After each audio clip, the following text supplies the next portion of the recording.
So, as I was saying, there are a couple things that we really want to get into on tonight's podcast, um, including Lindsay's last remarks. Um, there will be riots in the streets if 45 is indicted.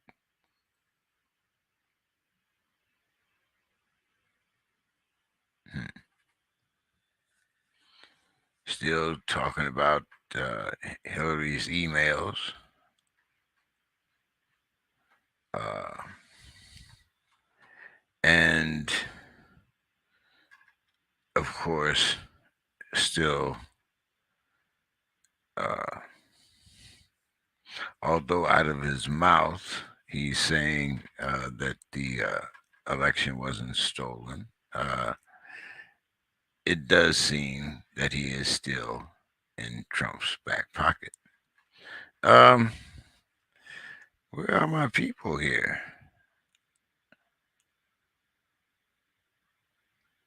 Uh, let's see. Uh,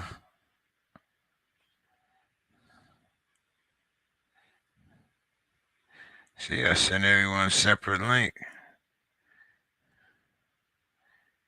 And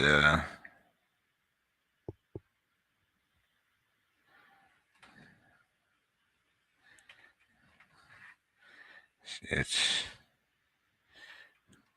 never. Let's see what. See, let's see who they're gonna blame it on this time. Let's see. Uh, Let me see. I'm gonna send each one of them their own message.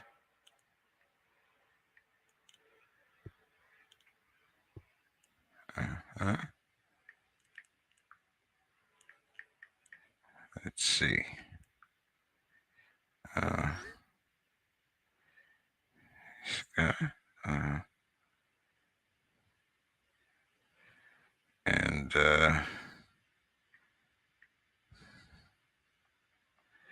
let's see.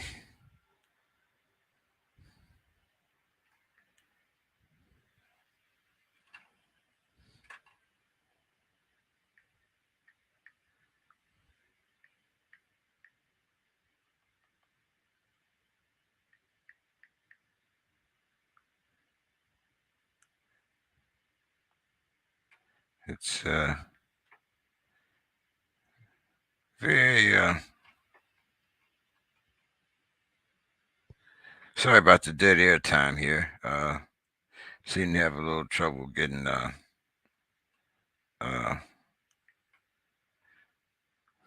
my panelists on here. Uh,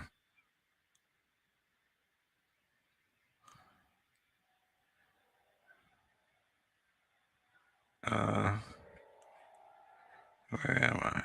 Oh, okay. Uh, okay.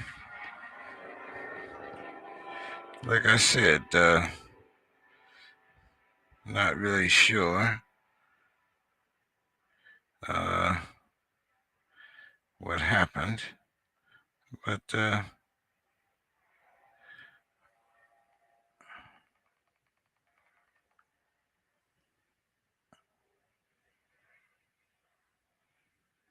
okay.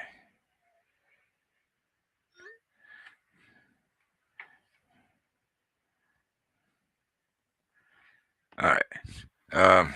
I know Dr. Casey's probably cooking greens or something, uh, but I'm sure. Uh, who did I miss? Oh, okay. Uh, let's see. I got a link.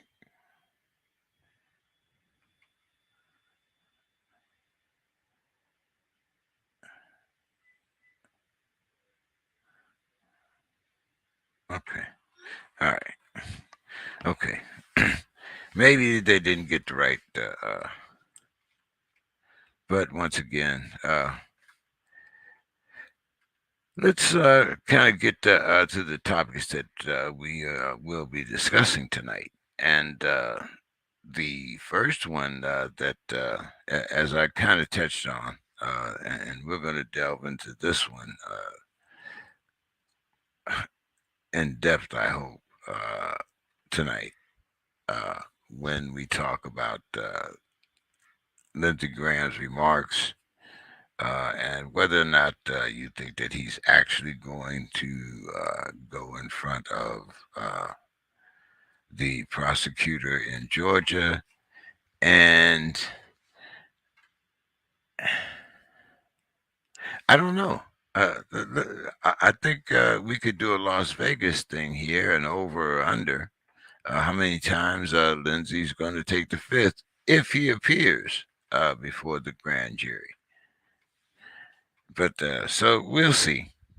But anyway, some of the other things that we're going to talk about tonight is an American Express employee has filed a lawsuit uh, saying that he was discriminated against because he was white. And the reason why I think this is worth a discussion uh, right now is because if you remember when the Equal Opportunity Employment Act was passed, we had the same backlash.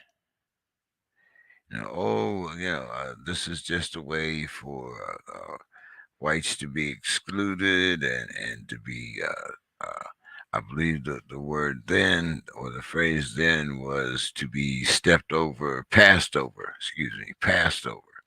uh, because you had to fill these certain slots for minorities.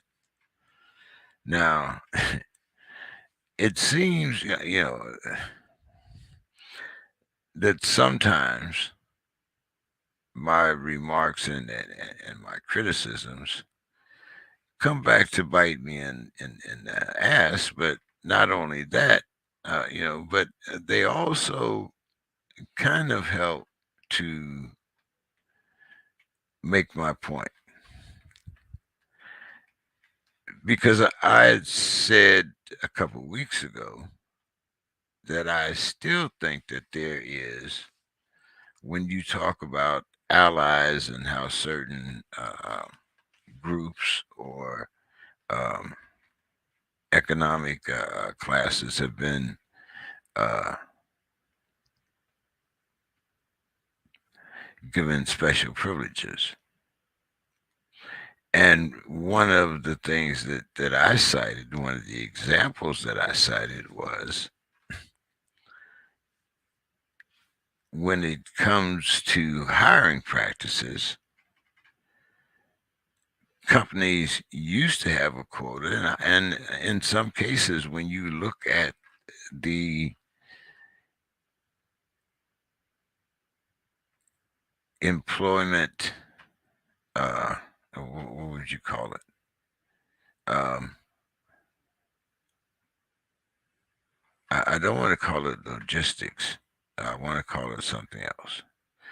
When you separate how many people are uh, hired according to race and race quotas. Like, for instance, you have to have so many black people, you have to have so many Hispanics, you have to have so many Orientals, so forth and so on. Okay. Old hiring practices, things that came up under EEOC. I believe there's equal opportunity, well, equal opportunity employment. Anyway, not sure the years when these programs were particularly employed, but I'm going to say that this was 80s, 90s. But then I look at today and okay, and once again, this is my observation, and uh, I might be just walking the line when it comes to political correctness. But here's how things look to me at this particular point. Okay, let's look at most national media. And I'm talking about the big boys here. I'm talking about CBS, NBC, ABC, and you can throw their affiliates in there, and I'm also including Fox. Okay.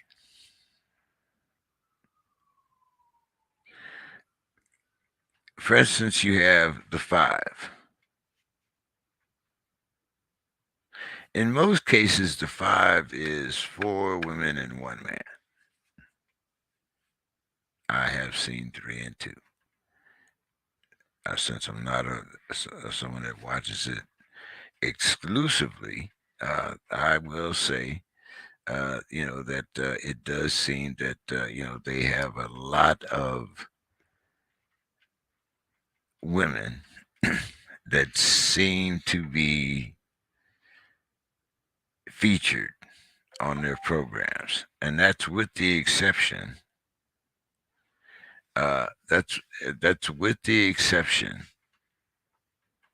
of Tucker, of course, and Hannity. But then you go to the other side, okay? Mostly white men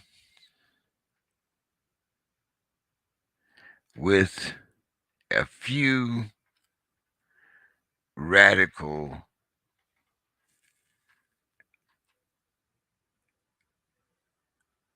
I'll just call them what they are to me, Negroes mixed in.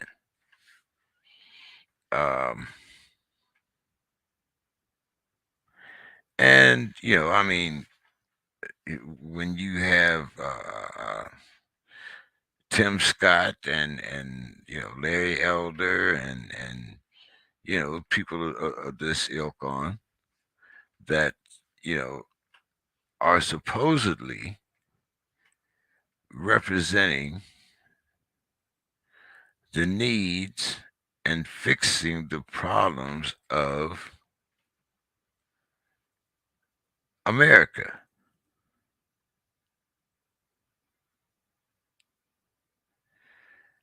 Not necessarily helping the black community because I'm not sure if they even know that there is a black America other than the one that they seem to portray. Now, another thing that and I've spoken of this before, it seems to me that most black conservatives are not below the poverty line. Now, hey, would you expect someone that is part of the problem to actually try to promote the idea that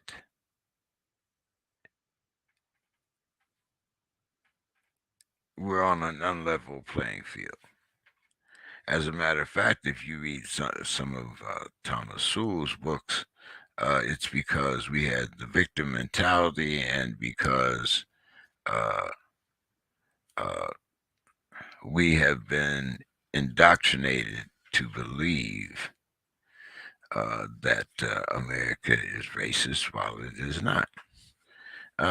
But you can read some of Thomas Sewell, well-known black economists, black conservative economics that a lot of people like Tucker and Hannity and Fox News try to hang their hat on. Now, let's go to their counterparts. CNBC, MSNBC, CNBC,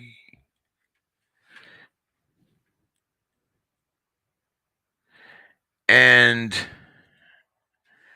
you find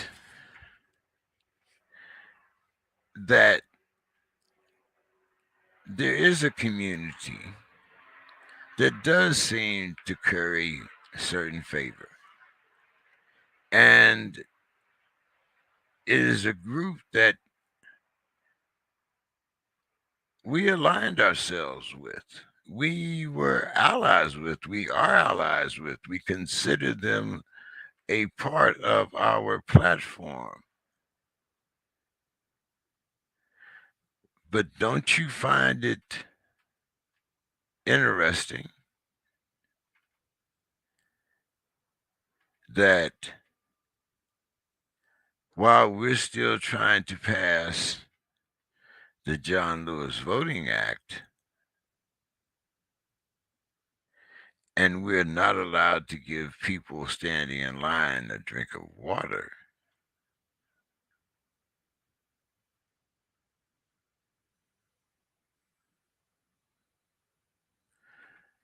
we have same-sex marriage, we have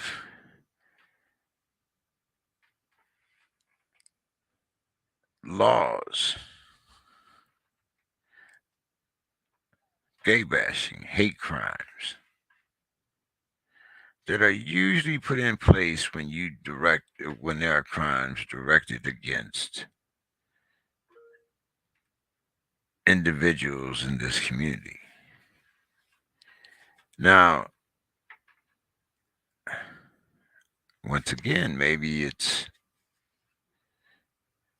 my memory is failing me because of my age, but when I look or when I remember the invoking of the hate crime statute, it was kind of directed. No, as a matter of fact, it was directly directed to break up groups such as the Ku Klux Klan and other white supremacist groups. And it mainly, groups that mainly targeted immigrants. Well, no, let's put them in their proper perspective. Blacks, Jews, and immigrants.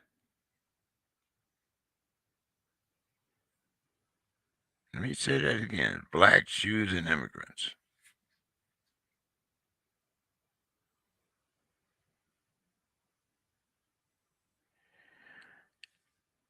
So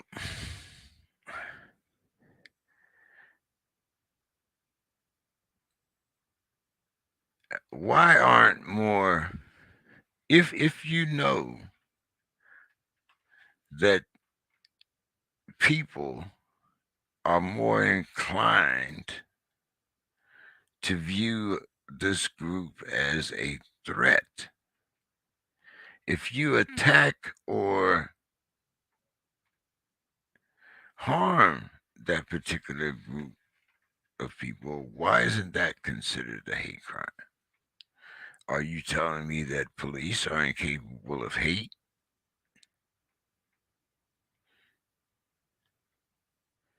I mean, we've seen laws enacted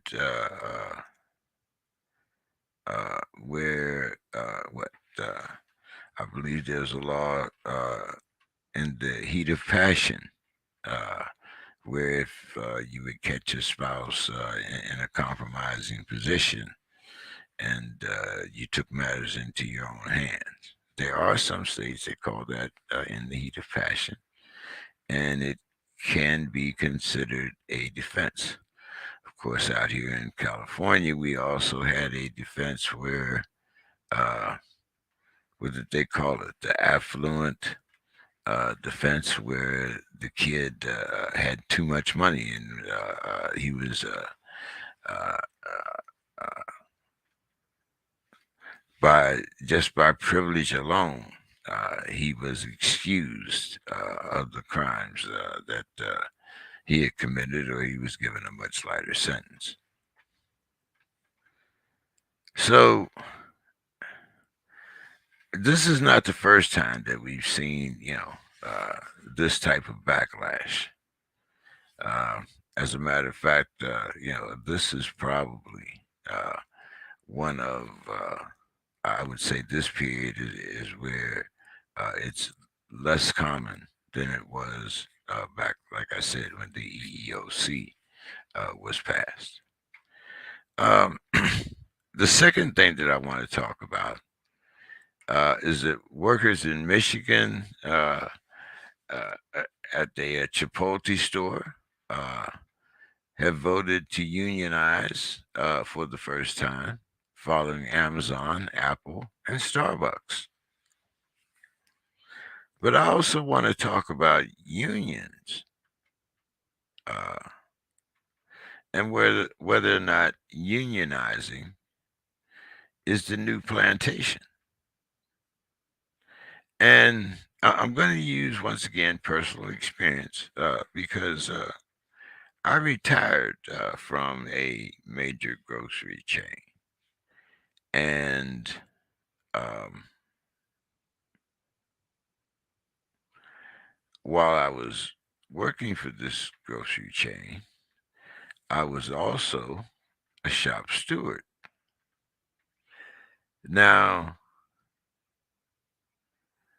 one of the jobs of the shop steward is to promote the union, make sure that the union has the employee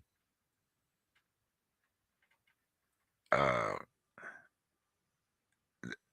that the union has the employee in mind rather than the employer, because the job of the union is to protect the job of the employee. Now,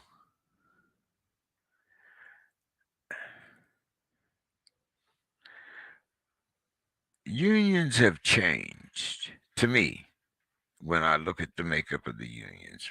I'm thinking back at, when my father worked in the steel mill, the steel workers union, steel mill union, and of course, being from Youngstown, I remember when the Chevy plant first went up, and we had the auto workers union, we had the steel workers union, we had the construction union, and each one of these locals had their own little um, local building, and the guys would go there. My stepfather was a construction worker, so I would, kind of go down to the union hall with him when he wasn't working, especially during the winter time. Back in Ohio, there's ground's frozen, unless you're working inside, or uh, it's usually that's the time when things are kind of slow. And guys would hang out in the construction, in at the union hall, and play cards, and socialize, and it was just, a lot of guys spent their 8 hours there. Of course, because they hang out with the fellows, the guys that they were used to hanging out with. But also, the job of the shop steward, like I said, was to get on to make sure that the union protected the worker. and not the employer. Now, out here in Southern California, when I first moved out here in 2003, they had a food worker strike. And of course, a lot of people were afraid to cross the union lines, but the jobs were paying well, so a lot of people did. But then the union also employed a lot of those people that took a lot of those jobs because they were willing to take lower paying wages than what they were being paid as strike breakers. So it comes down to me to this: when the heads of your union, the people in the top tier, no longer start looking like the people in the bottom, sometimes the people on top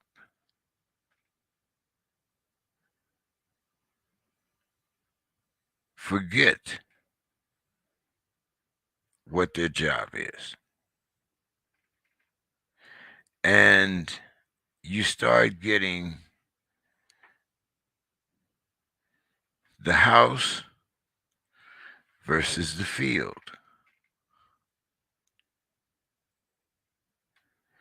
Because a lot of the managers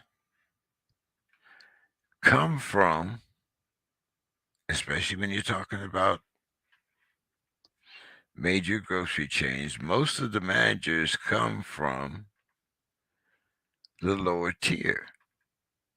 A lo- the managers are not usually someone that comes out straight out of a college education. Usually, there's someone that has worked within the store and they've learned uh, the intricacies of their department, and they move up to.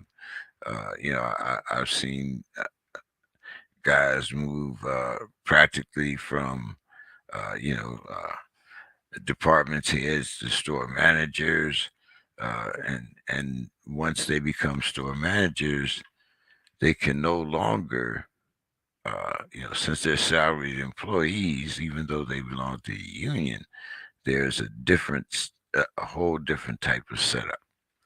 So unionizing can be good, but then unionizing also means the paying of union dues. I don't know of any union that is free, that is dues free. If someone knows of a union that is dues free, they could let me know. So possibly that's maybe something that I should know, but I don't. But anyway, as I said, you start getting into the house, which is the manager's positions, versus the field, which are the what they call at will positions.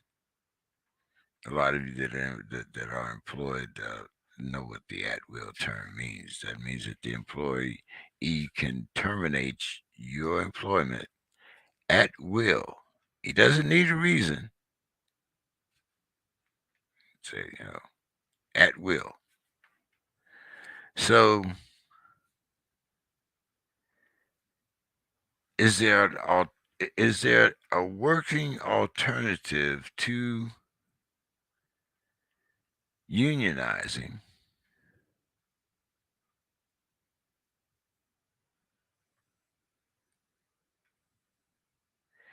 And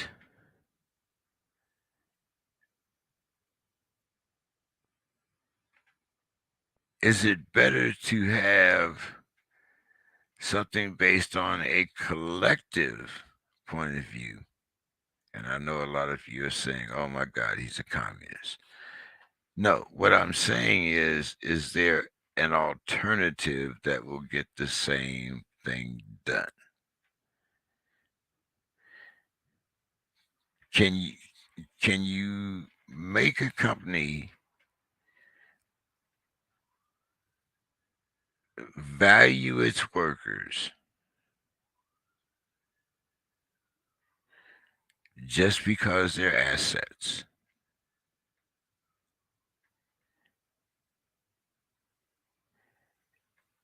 In the 21st century,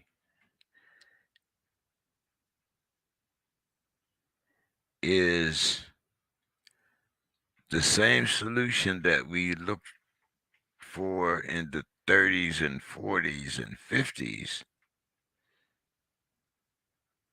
is that same solution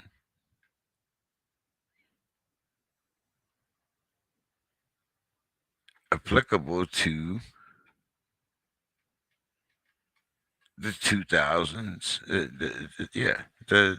the 21st century? So, that's another one of the questions that I'd like to pose to some of the panel. If I'm sure Dr. Casey will probably be the first one here, and then you can you won't have to look at just my face anymore.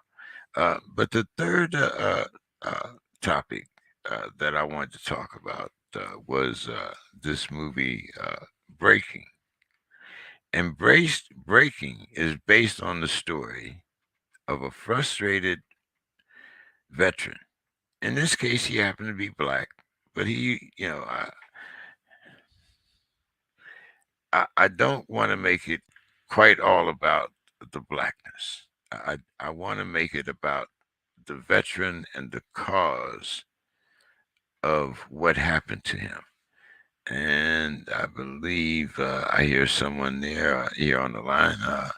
It is Mr. Scott. Well, Mr. Scott. Huh. Let's see. I know. I didn't send you the invitation. You forgot. It was stuck in the mail with the check. I know. I know. I've heard them. But how are you this evening, Mr. Scott? Well, I'm doing good, very, very good. JK3, I'm hanging in there. Had been a very busy day. I was wanted to make sure I checked in for a little while. I was at a community meeting where their community is trying to decide what they want to do with George Floyd Square. Oh, okay. Yeah, I know that it has been one of the thorns in your side for quite some time. Oh So, yeah, yeah. while we have no one here, let's talk about that a little bit, because you and I and Mr. Allen and some of the people in your city have been kind of going back and forth with what's going on down there, and why things possibly haven't changed. So, is there a movement now there? I know you at one time. I think it was just last week. You guys were talking about the buses still don't run through the area. You still have the blight that was there before the market, or whatever it was. That's still there. The liquor store, from my understanding, is still there. So, what are there any changes in the works, or is it still just talk?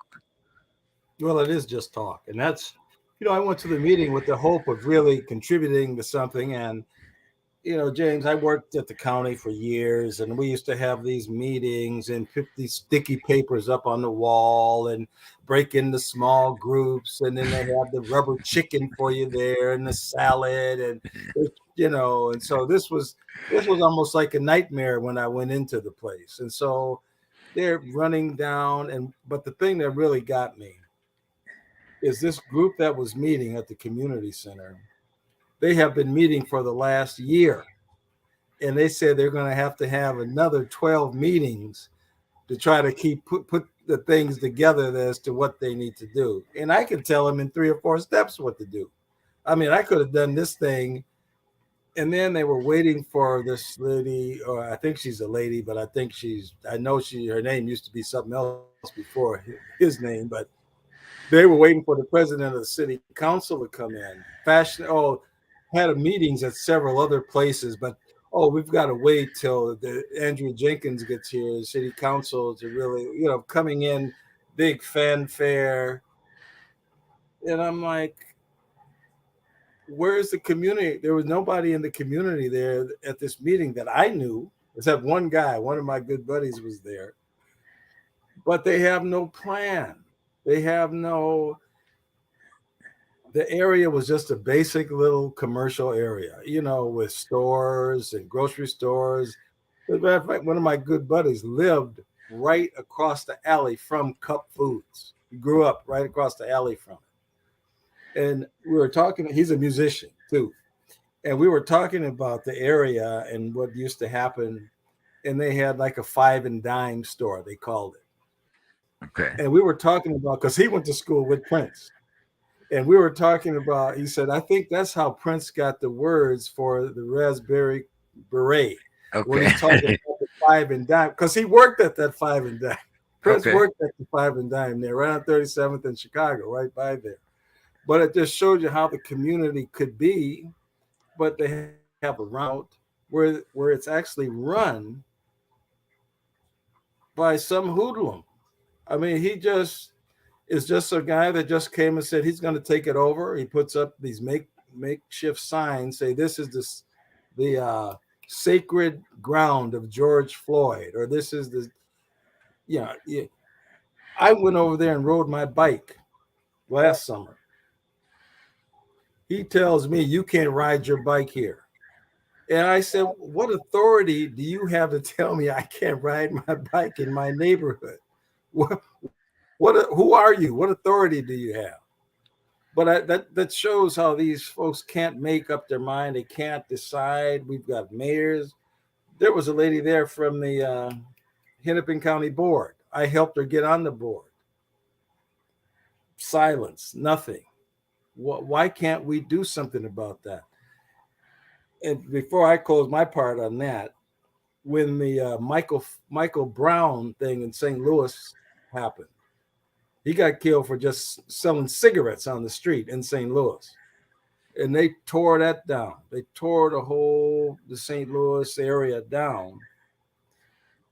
But that's over with. I mean, these things are terrible. They're sad, but you can't just leave it the same way. And we have to do better. We have to move ahead on these things, and that's what gets me on it. So I left the meeting. I didn't stay at this. Maybe I'll go to the next one. Maybe they'll make some progress. I don't But in the meantime, in between these, rubber chicken meetings that, as we talk Sticky about. paper and break into small group. Yeah, I mean, what is happening? I mean, are people from the community, talking with each other, or are you just letting things remain the same? And if they remain the same, you know, there's no room for change, and usually, uh, judging from past experiences, once you have a particular neighborhood that is burned down or shunned or however you want to call it, usually uh, the business that were there before, those businesses never return. That's true. But see, this one's a little different because what their motivation seems to be in a lot of the things that I'm hearing is honoring George Floyd. I mean, like my cousin was here from Chicago over the weekend for a Delta convention, for a regional Delta convention. She came up and she wanted to go to the George Floyd. She wanted to go to Paisley Park, which we took her out there. And so the That's George Prince. Floyd, That's another Prince reference there, Paisley Park, huh? yeah, they have. It's like Graceland now. It's like Right. they'll pay $50 to $100 for a tour, and you can see his high heel shoes and all that little stuff. I haven't been to it. I actually had been to it when he was alive, but I haven't been to it since. Uh, But Dr. Casey, how are you doing this evening? I'm doing pretty good. Okay. As you can see, Mr. Anthony was venting his uh, usual about the George Floyd Square and how there hasn't been any progress. And But this I'm whole not. thing, though, James, about honoring. I mean, George, who was George Floyd? I mean, was he was an individual, came up here from Houston. There's a whole group of people that come up here to the cities on the bus, and there's a shelter that's like across the street from the bus, and there's people that are really trying to get their foot on the ground, trying to get some footing here in the city and just getting started. But I mean, is think there could be something there that says this happened there, that we'll never let this happen here again in our city. But if we don't go back to the day-to-day life in the city, if we don't go back, the buses can't go there, and these people are commandeering the area. These people are taking that's unsafe at night. I told my cousin when we went through there, I said, no, you don't want to get out of the car right now because it's starting to get dark out. But why do we need something? What's the real honoring this type of a thing? It was just a horrific event, but this has been happening all over our country. That's why I think that's why you have to acknowledge it because the reoccurrences on so many in so many areas. I don't think it's the individual per se, but it's acknowledging the act of how that happened. Now, I agree with you. Like at some point, it's time to move on. You make a park, or you put up some type of Yes, plaque, or something yes, like that. yes. But then again, how come Reverend Sharpton and the boys didn't do that while they were there? They can. I mean, I'm sure they took home enough money for them to build a plaque. Well, they've gone on to the next thing. I mean, see, they they don't really stick around for the heavy lifting, you know. Oh, okay. I mean, that's my observation. That's just an observation. You don't have to take my word for it. Just I mean, Dr. Casey, maybe I'm picking on the wrong people here, but when you come there through there and the family gets a big financial reward and you take your third off the top or whatever it is, and the rest goes back into your fund, don't you think, like, you know, hey, you could at least dropped off with, a couple bouquets of flowers or something. I mean, Listen, my uncle was killed by the police, so and based on reports, it was like it never happened. So, it's never anything that they're going to try to do because, especially once somebody gets convicted of it, because it shows the resistance. But again, like I said before, when they began to destroy the city on his behalf, it gave them what they feel is leverage to abandon the city, abandon the people. And that's pretty much what happens. So it's always unfortunate for those things to happen, but um they don't have a regard for that community anyway. So they're never going to go and try to make it better on purpose. The family, what did they do?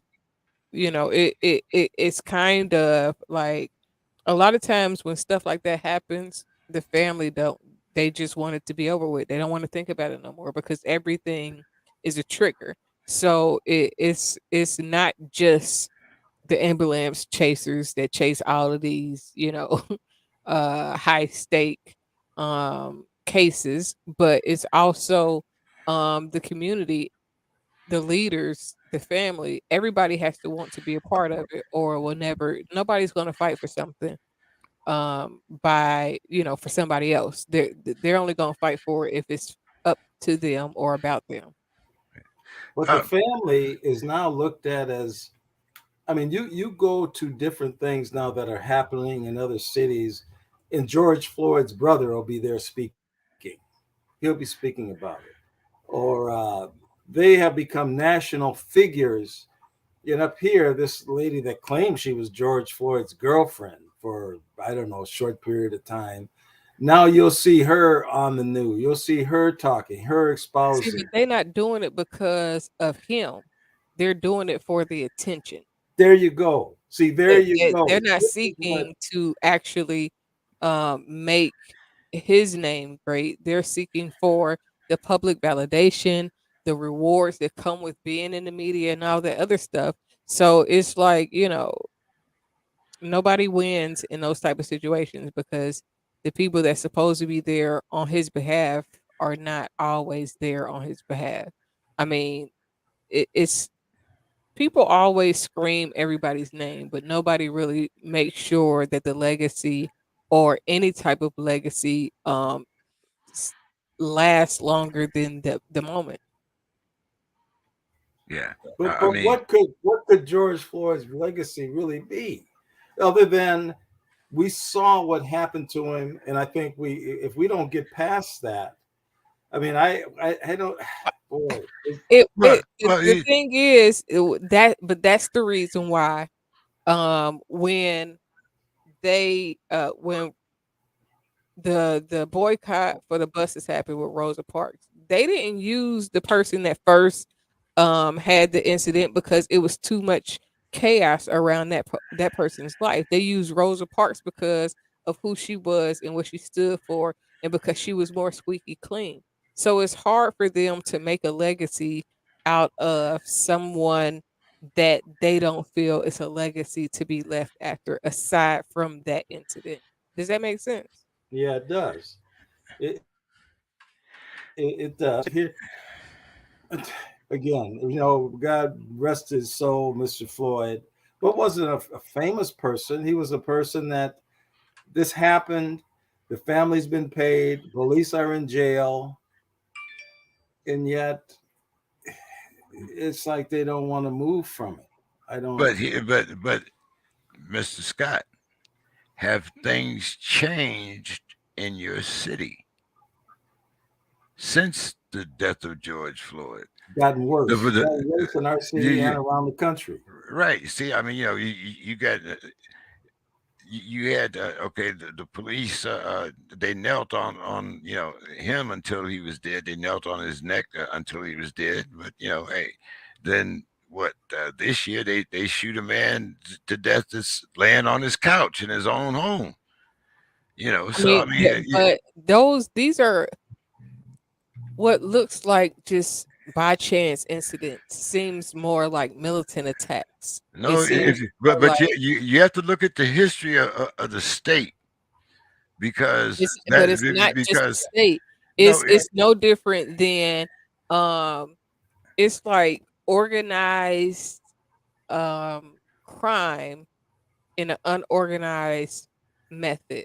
So if I have one white nationalist group over here do something, which triggers another group to do something over here, which kind of is like when you're in war and you have one bombing that tells somebody else, okay, now it's time to do this, and now and then it's a trickle down effect. So I don't these incidents, in my opinion, don't seem to be like standalone things. no. These are like you got people protesting the police, and then the police are fighting back in the way that they are able to fight back legally. See that's not the way it goes in his particular state. You have to look at the history of police and law enforcement in the state. His state has had more police kill more people of minorities than any others, even than Mississippi and Alabama combined. So there is a pattern of the way police have seemed to treat people of color, indigenous persons, If you and don't think whatnot. that all police Oh, forces, despite the state, are looking at things and saying, okay, well, we gonna retaliate, then you a fool, James. my record is longer than your ponytail. Okay, so I've never, but what I'm saying is, like I'm not going to a state where I'm not going to a state where I know that I have more possibilities of being shot dead in a traffic stop than any But other that can state. happen anywhere. Yes, That's it It not can. can happen Yeah, anywhere. yeah, I yeah, agree with yeah, that. yes, It yes. can happen I anywhere, I and it has agree been that happening everywhere. I agree that it can happen anywhere. But if I'm on Fourth and Broadway, and as you say, Mr. Scott, I can't get out of my car because of the activity that's going on around there, then either I avoid that particular street because I know of its reputation, or I clean that street up. Well, for that particular state, they haven't seemed to manage to do either. These three gentlemen here and the guy that killed the Somali lady are the only four police that have ever been indicted in the state of Minnesota. Well, that's some of the only ones that have been indicted in the country. I mean, this has gone on all over the United States. What men? it's not Minnesota specific. No, No, no, 16 no. times, getting shot 16 times, getting, being beaten. I've seen, I can't remember where this was, three or four officers on a young man just beating the tar out of him, kicking him, stomping him, Oh, pounding his head on the no, sidewalk. no, North Carolina just last week. I mean, Yeah. So, I mean, this is an ongoing, But what I'm saying, the police killed my uncle in 1976. yeah. So and those things, the only thing that's different now between now and then is that it's visible now. right. And now, but it's still, whether you recognize it or not, it's a call of action to other police departments that if one can do it and get away with it, even if one can do it and get convicted of it, now they're just going to minimize or strategically plan how they do it again. Yeah, I mean, you brought that up on the program many months ago. What did they call that? Police can deny culpability. Yeah, it's the immunity. It's Yeah. and all Yeah. police officers Immunity. got immunity. Not just police officers. It doesn't matter what office you hold. If you work for the government, you have immunity to whatever you can say you was doing because it was your job. Yeah. So, Mr. Scott, why, once again, I have to kind of fall back on what I said before. How do you guys expect things to change if you keep putting the same people in office? Why isn't there some type, I mean, you know that these problems exist. Why isn't there some type of movement within the community to say, we're not going to take this shit anymore. I'm done. Instead, it seems like everybody goes along to get along. Well, see, there's problems in every city with that. Oh And yeah. it's called Republicans and Democrats. It's called Republicans and Democrats. They're the chess players. They're the look at how this thing now. The Republican. It's a Trump thing. I mean, this man Oh, leaves the White we're House. going we're going to talk about that. I mean, because if a black man had said that, he'd be, I don't know where he'd be right now. But anyway, yeah, we're going to talk about that. But it, it- like you said, it just even when you go back to Brianna. Look at how long Yeah, it's taken for yeah, them to even have any yeah, type of action moving forward in yeah. that. You talk about some of the things that have happened in different cities as far as like you said, Mr. Scott, Democrats and Republicans. But there was an article this week that talk about throwbacks. And Dr. Casey, I know, you weren't around during the Equal Opportunity Act, but I know you probably know a lot about it, but Mr. Scott, there was a guy from American Express, and he filed a discrimination lawsuit against the American Express, saying that they discriminated against him because he was white. He was not able to get the promotions that he needed. He was not, all the orientation was directed toward people of color or minorities, and he felt that it was unfair, so he filed a lawsuit. And it kind of reminded me of back in the day when EEOC was passed, and we had these different white groups talking about, well, they're going to pass us over for for blacks and minorities, and the jobs are no longer on an equal playing field. And I remember when we had those type of lawsuits, because of the Equal Opportunity Act. What do you think about this? And I'm going to kind of refer back to something that Dr. Casey had said many episodes ago about how Trump was good for us because he exposed a lot of these, you know, what do you want to call it? Undercover Klansmen, or whatever you want to call them. But what do you think about the idea of a non-colored person saying that he was discriminated against in his job? I think it's laughable. I mean, I think it's they know they can use the system to do whatever, they'll throw it at the wall and see if it sticks. I mean, this is like an article I saw here in the opinion pages here about they're doing a new training, new standards for anti-racist training. In other words, for them to not be racist, they have to be trained to not. They need to be. It's so ingrained. It's so ingrained in who they are that they're saying, "Oh yeah, we're going to do some training so that we can unlearn how we do the things that we do."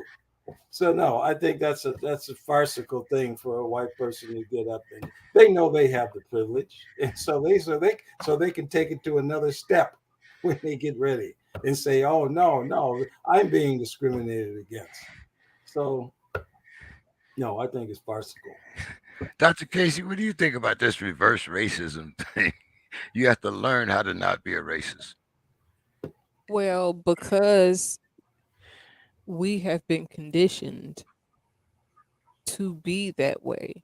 All of us, not just white people, because black people don't like white people. I mean, black people sometimes too, and we can often be very critical of ourselves. So there is a lot of unlearning to be done for all people. I don't disagree that there are some classes that need to be taught, because you got to think these are people that have been brought up and raised to believe to be better.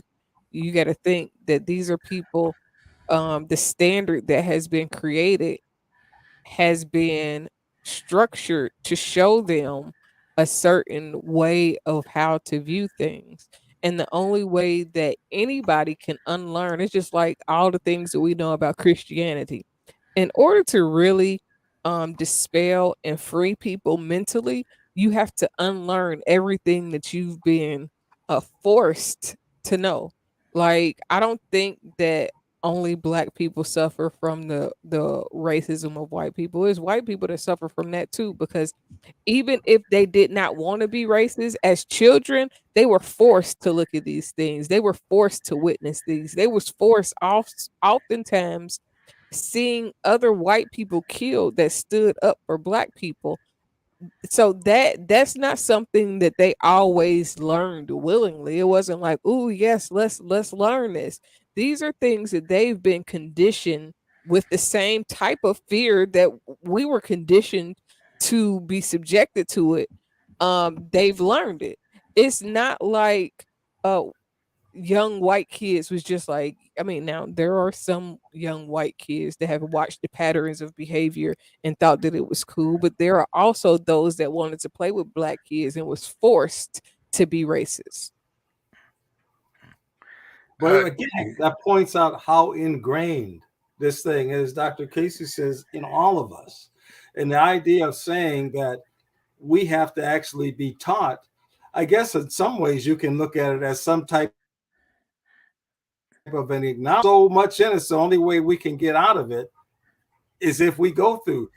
I mean, the trauma. It's a traumatic thing. This racism, this treatment, the way this country presented themselves as the beacon of the world of democracy.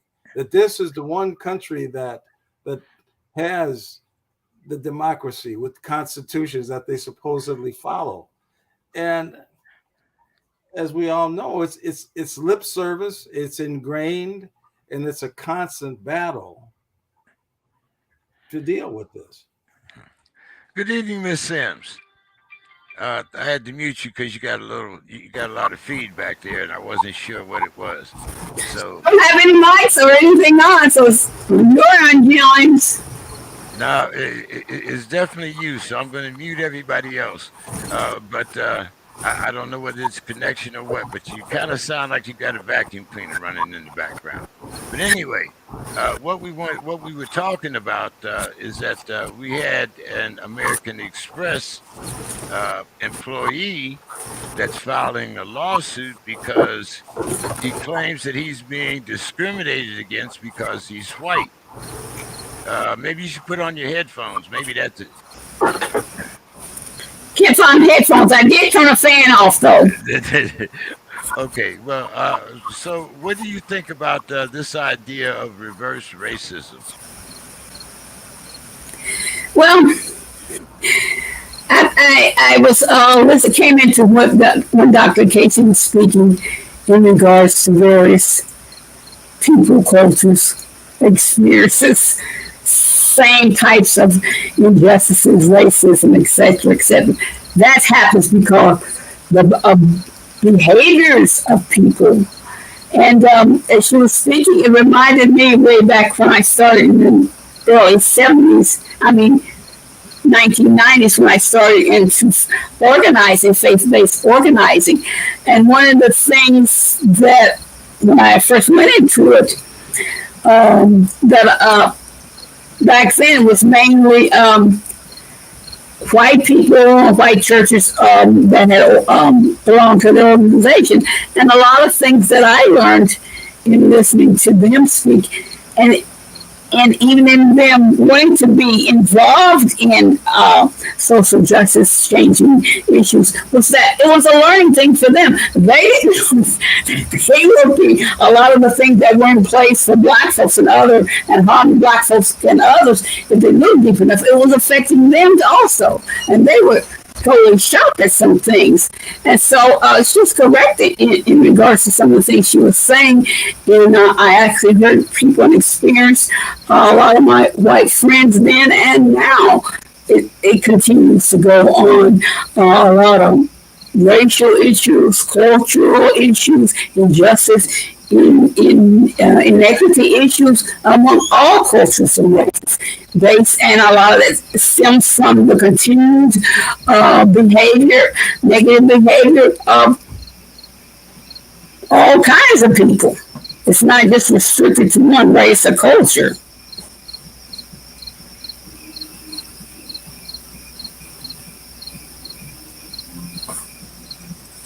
Can you?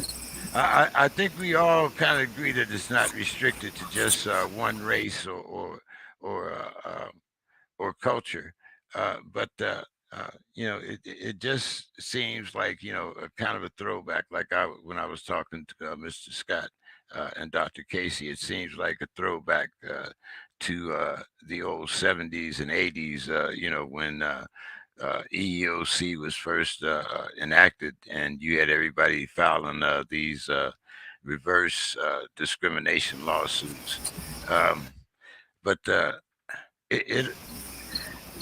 was talking about unionizing before everybody came on the show, Mm-hmm. and I was talking specifically about this Chipotle in Michigan that has just been one of the latest, uh, uh, chains to want to unionize. And we were talking about, are they going to join, Amazon and some of the other giants that are starting to unionize? Amazon, Apple, Starbucks, all of them are starting to unionize now. But I'm wondering, in 2023, are the unions sort of the new plantation? And the reason why I say that is when I was working, I was a union steward. And it seemed to me that uh, usually, well, you had, your employees, then you had your managers, then you had, your upper tier. But anyway, usually the managers came from the lower tier people.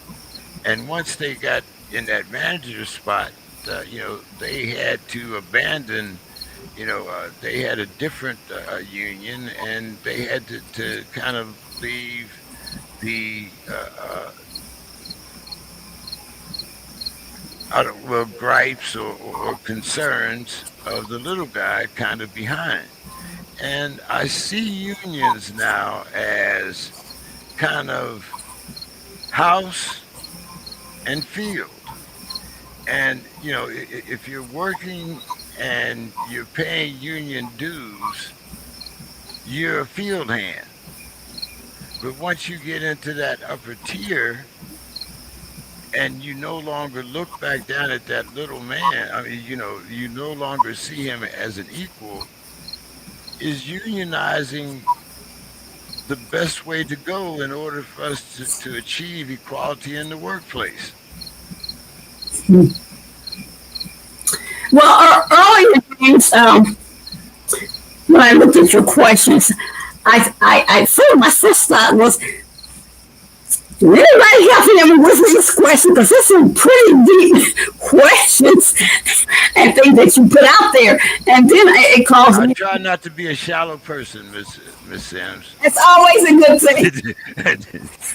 It's always a good thing, but and it caused me to reflect on, okay, why were you started in the first place? When you started, nowadays to collaborate certain things that are going on with various groups, and they see a benefit in cooperating with each other. Even the Constitution, the United States was built on unionizing the states. And then when the American Civil War came along, they had to do it again in terms of unifying themselves again in a certain instance because some states left the union and formed their own confederacy. So, but getting back to nowadays, when I looked at that, I thought about I thought about nowadays unions and things like that. And I remember one of the shows that I look at on YouTube is like Bosses Undercover. And a lot of times I watch them, and they actually go down to the first level or the on the ground level and find certain things and certain people that are outrageous and doing things that they shouldn't be doing, and so they've had to step in and correct that. Here again, and it gets back to people's behavior and how they respect each other and the things that are in place. So you have an advantage of having been in the union and understanding. Once you get in the union, you see all the workings that go on, and I'm just kind of looking at it from the outside as an entity that wants to group together for some advantages, whatever they might be, whether they're being misunderstood or taken advantage of, etc., etc. And that's a reality. Dr. Casey, one of the things that all unions have in common that I found, unless you may know one that's different, but all unions collect dues. And what happens to those dues usually is not determined by the people on the bottom. So in 2023, is organizing unions the way to get job equality? I don't think that. So I did research, and I don't remember all of the research information that I got from it. But the way that unions started was it was for the people, but not really for the people as much as people would like to believe. So I don't think Once you so. start collecting dues and the money comes in, It kind of get muffled with everything that's supposed to be done because it becomes just another organization that's trying to make a profit. Uh, but I mean, I'm not sure what will help because at this point there are several companies laying a whole lot of people off and slated to lay thousands of people off. So what will really fix it? Who knows? I know that Biden shouldn't be sending no damn more money to Ukraine. But right now we're in a weird place in not just our country but period when it comes to jobs, employment, money in general, because when you get people that are being laid off and then you have people that are facing utility disconnections, there is no one size fit all. So just because you put unions in place does not mean that it's going to help. It's people that got union reps right now that work for GM that they still get laid off every so often. They still be out of work. They still, you know what I'm saying, face the same troubles that if you didn't have a union. So the power of the people or the collective that it should be doesn't really hold that same weight that it's supposed to. So sometimes it's just a matter of business for these people. Mr. Scott, what do you think? We were talking about all these different places that have started to unionize: Starbucks, Chipotle, Apple. Uh, I realize that unions, the old unions, like the steel workers unions, the auto workers. I mean, the, the things that we really remember most about those unions is not so much about the good that they did, but about all the money that was stolen or the corruptness of the union or all of that. So when you see these companies unionizing in 2022, is there a better way to do this than unionizing, or what's your thought on unionizing, in the modern day? Is this the way to achieve equity in the in Mhm. employment? Well, it's all about people saving their jobs and getting paid. I mean, I had a good friend that worked in the steel mills, and he said he would tell me about he was in the union, and he would tell me that working in that union was like you were in hell. He said because there was fire, fall into a fiery pit. Okay, they'd fall in the fiery pit. He said it just felt like you were in, and most of them got some kind of cancer or lung disease. Matter of fact, he died before he made 60 from some Yeah. type of lung. He was on oxygen. I mean, so why didn't the union take care of that? Why didn't the union do something about that? So I, again, it's almost similar to Biden now saying he's going to take care of the student loans. He's going to pay, some student loans. And I'm like, well, don't stop there. How about take care of the credit card debt? Take care of that too. Don't Hey, stop there. I still got student loans. Complete the whole thing up. Me and Biden's all right. I still got about $10,000 worth of student And, loans, and and, I and, fall and right in that line. So hey, you Listen, know, I wanna cancel my forgiveness for my disability so I can use this thing and then go back and forgive the little last I little see, bit.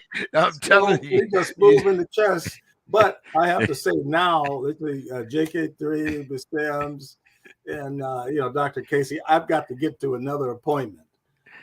But I well, hey, I I just hope want you to know that every week you will have your own little invitation. So I'm not gonna have any of that. James, no, no, no, no, no, no.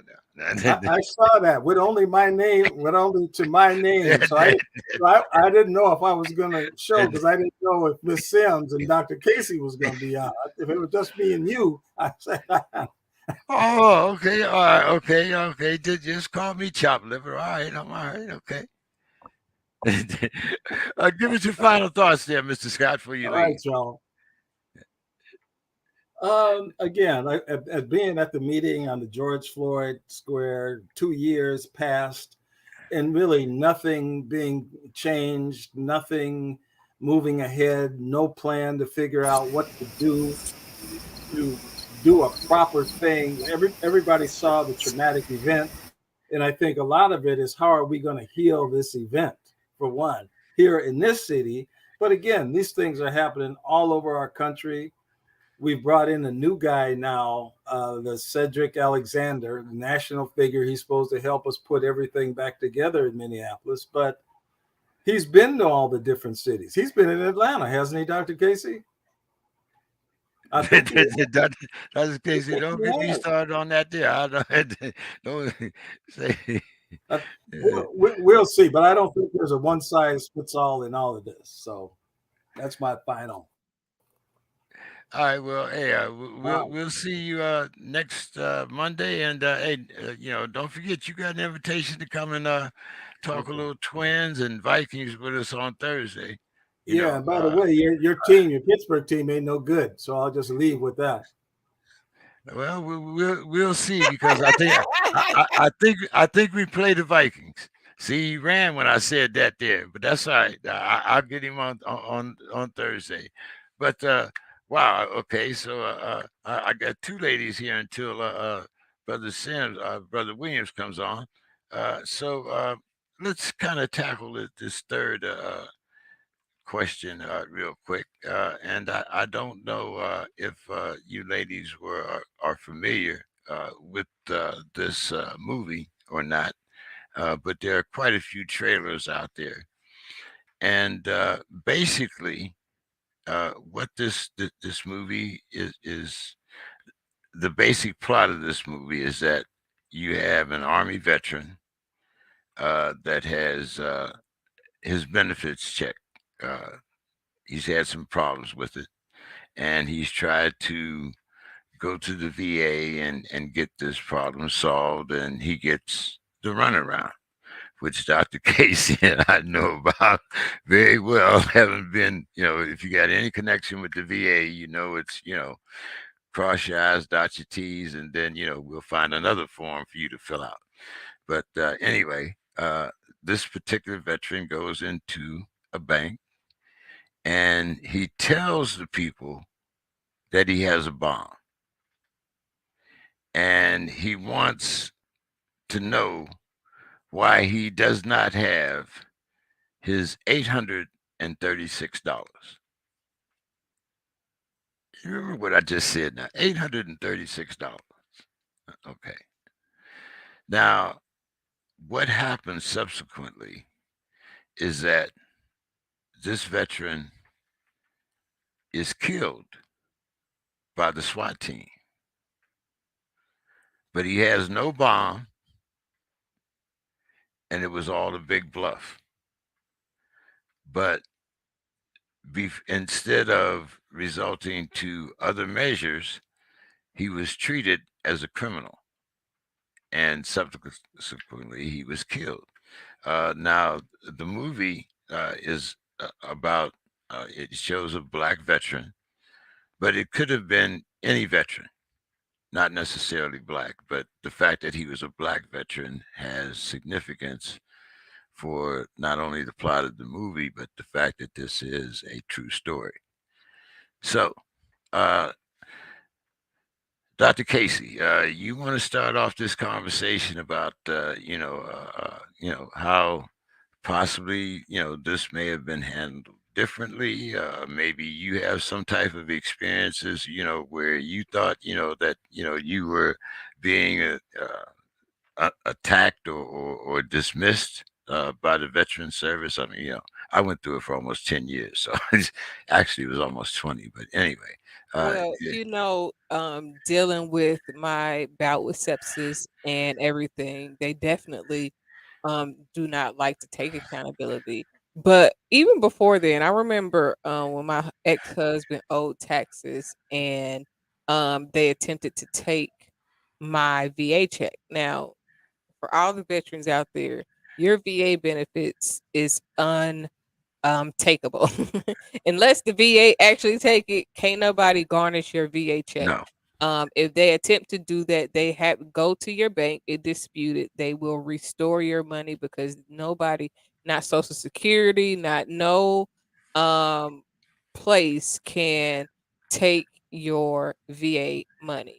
But at the time, before I knew this, the reason why I found out is because they literally tried to garnish my VA check when my ex-husband owed taxes, and it took a couple of hours to get it sorted out. But they definitely act like initially that they didn't know what was going on. They didn't know why it was taken or if it could be restored. And as a veteran, it's very disheartening to go through things because one, you fight for your country, and when you sacrifice your life, I don't care if you don't die in the field. When you put your life on a line for a country, for the people, you expect to be treated with certain type of esteem and respect. And oftentimes, veterans don't get the respect that they deserve. It is crazy to know that that movie is based on a true story because and I hate that it had to be a black person that endured it, although you see all type of veterans endure different things, and it's to go through PTSD of any sort and have to fight for something that you earned is very disheartening. It is. As a veteran, it hurts. It is it's like this is it, you feel abandoned after you've sacrificed so much, because a lot of people, you lose your family, you definitely lose portions of your sanity. If you have any other type of disabilities, it's a real um it's sad. It makes you feel defeated as a person when one it takes, you got to go through so much just to get benefits from the VA. The denials, the having to appeal and appeal and appeal. I still got an appeal going on right now, and I've been out for almost 20 years. yeah. Well, Uh, we had a fire, and you know your records got burned up, or doing the transfer from St. Louis. During the transition. It just.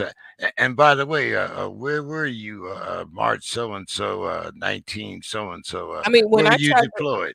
when I was trying to get my benefits for PTSD for being in Iraq, they literally act like they had no way of knowing that I was in Iraq. Like, what do you mean? Like, I just was in a firefight.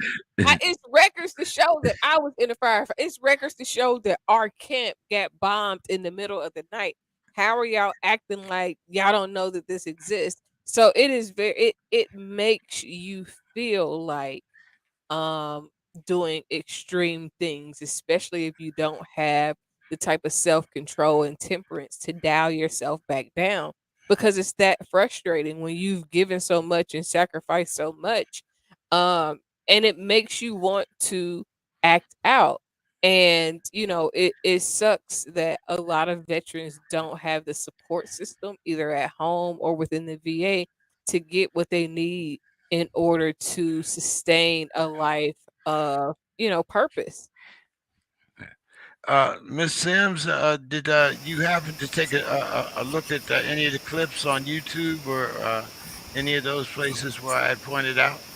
I didn't have time, but I did notice it. But as you were describing it, the movie, it was describing some of the life experiences that I have dealt with.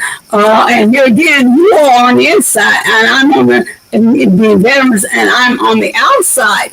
But when my son enlisted in 2006. I, as a mother and as a citizen, I researched the military, done all kinds of things. And then as part of my job, I eventually came in contact with women veterans out in regards to housing and things like that.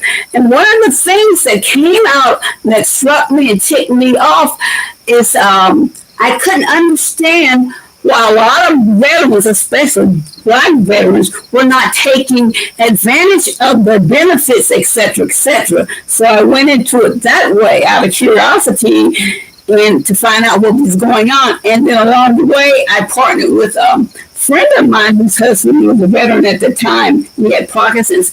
But one of the things we did, we formed a coalition and we got organized. And one of the things that the director of the VA out here commissioned us to go and find out and listen to veterans, all veterans, especially black veterans, regarding their benefits and experiences. So the whole summer we set up groups that met, whether male groups, female groups, family groups are together. And a report was done from that. And the things that I was hearing, it just infuriated me as a person, just as my humanity, because it's like the case is just expressed, hey, what bigger sacrifice can you put out there than to be willing to give your life and fight for somebody else? And some of those people that you're fighting for couldn't get a rest behind you, or etc., etc. And I said to a lot of during that time, I said to a lot of young veterans that had come out, listen, when you enlist, you sign or verbally commit to a legal binding contract between the government and yourself. Now, the government is going to get their part of the contract. They're going to send you where they want to send you, have them do what they want you to do, and bring you back when they want to. Now, when you become a veteran, to me, that's the time that you should be able to cash into your part of the contract, whether it's benefits, or et cetera, et cetera. But a lot of people weren't doing that. And I said to some of the young folk, listen, it's like going into a bank and go to the teller, and the teller, you have a bad negative experience. You got thousands of dollars in your account, but you go up to this teller, and this teller gives you negative vibes and experiences, and you walk away. That's your money. You walk away and without getting your money or access to your money, and that's like that. That really doesn't make sense. And so. And when I explained it that way to a lot of the young folk, they said, well, I never thought of it in terms of a contract, in terms of two different parties. And I'm oldest. I'm really oldest. I should be do this. And so a lot of things that I worked on with the women, and I became part of two various women's veterans because of my support of them, working with them, they incorporated me into their groups. And just listening to the women veterans, I learned a lot of things. And it's still today, people are doing their getting their benefits. And one of the things that I found out is that there were veterans who, and listening to the people coming to these workshops, a lot of times some of the veterans who had gotten up nerve to go to the VA and didn't have a lot of experience or anticipated, once they went to the VA, they had negative experiences and were turned off and never went back again, never went back again. And then I started thinking, a lot of people that work at the VA are veterans. And so I wonder if some of that attitude, they bring the military experiences attitude with them to their jobs at the VA, and some of that attitude and the way they speak to people, treat people, could be part of the negative experiences that veterans that are trying to claim their benefits or go to the VA are experiencing. A lot of people that work. Some people that work at the VA are veterans, but some aren't. And then you got a lot of people that are very resentful for people that come out and claim disabilities. They might feel mad because they're not getting a disability or they don't get a check. So Mhm. they it's almost like I don't know how much because in environments like that, I used to work as a work study in the VA. In environments like that, they have quotas that they have to meet. So there's a amount of denials that they have to push out. Just like there, and I can't say that there's an amount of approvals, but I know for sure that there is a certain amount of denials that they have to push out, and it's quotas that they're looking to meet. And Right. anytime you get a quota based system, then people are going to it's like they take it personal, like the money is coming out of their pocket. Like they are pulling the money out of their bill file and saying, you know what, here, we're gonna give you this money. It's almost like when you go to a restaurant and they act like they don't want to give you ketchup packets. Like y'all not paying for these ketchup packets out of y'all check. Why is y'all holding the ketchup packets hostage? And that's what it's like when you're a veteran. It's like they're holding the benefits hostage, despite if you and I'm going to give a little leeway because there are definitely people that go and have messed it up for people that truly have disabilities. People that go in there and they just claim and stuff just to be claiming stuff. And but then there are people that literally like I've never claimed a disability that I had not been to sick call for that I did not literally have, but they make it so hard to where people will go and you will file a claim and it's almost guaranteed that you have to file an appeal or ask for a reconsideration just for them to take you serious because so many people file the initial claim, get denied, and be like, okay, well, they said I couldn't get it, so I'm just gonna leave it alone. And they never ever go back, not for reconsideration, not for an appeal. They stop going to the doctor and they just literally, like you said, they really do give up. I have a neighbor, I have friends that I was in a service with that and I'd be telling them about my continued struggles and appeals with the VA. And they'd be like, you know what? I really need to go back. Like, it's been 20 years. You've been needing to go back for a very long time. But they get so caught up in trying to figure out other ways to make it. And a lot of times people don't realize that trying to put in a claim for the VA is a job. Going to the doctor is a job within itself. Like all of these things that you have to do, because you could be at the doctor and you might have a 10 o'clock appointment at the VA, but you might not be seen to about 4, 5 o'clock in the evening. So it's literally takes time and commitment to really get your benefits. Like you really have to go to the doctor. You really, I mean, I have problems right now that I just dread going to the doctor. I mean, I have reasons that I dread going to the doctor, but it's like, oh my God, like just the it's a hassle. It is a very much a hassle to just go to the doctor and get seen. Sometimes the doctors act like you just making up stuff. They don't want to act like they I mean, for no reason though. It's like, why would I come in here Yeah, and make up something? Like, come I, on now. I got better things to do. when I came out here in 2003, I had probably given up on my VA benefits for about, I'd say, a good 15 years, and then I came back out here, and I saw, but it was also what a matter of, like you said, Dr. Casey, you go to the doctor, you got an appointment at 9 o'clock. 5 o'clock, you still haven't seen the doctor, and they're telling you to come back. But Brother Williams, how are you doing this evening? Can't complain. Can't complain.